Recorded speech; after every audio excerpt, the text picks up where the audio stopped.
챗GPT가 정리했다. 지금 전세 살까, 집 살까? 요즘 청년들 진짜 고민이죠. 전세로 계속 살까? 아니면 무리해서라도 집을 살까? 지금 시점에서 전세 대 집 사기, 어떤 선택이 현실적인지 분석해 보겠습니다. 1. 전세의 장점과 현실. 초기 부담이 작고 유연하게 이사 가능. 재계약 시 5% 상한제 등으로 예측 가능성 있음. 내 집 마련 청약 기회 유지. 하지만 최근 변화. 전세 물건 줄고 있음 집주인들 월세 선호.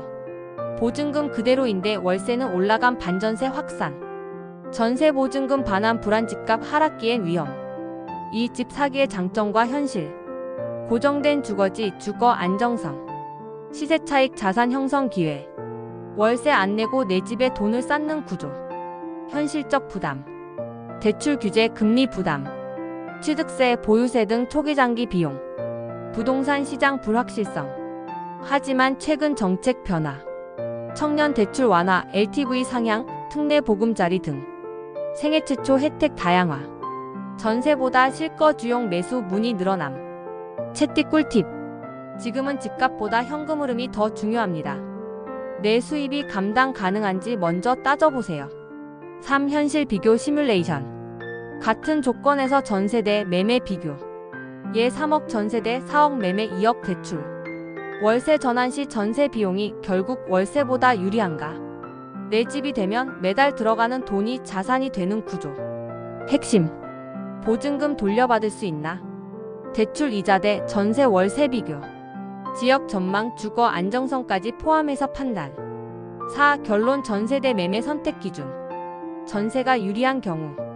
자금 여유 없고 이사 계획 자주 있는 경우. 1에서 2년 거주 후 지역 이동 가능성 큰 경우.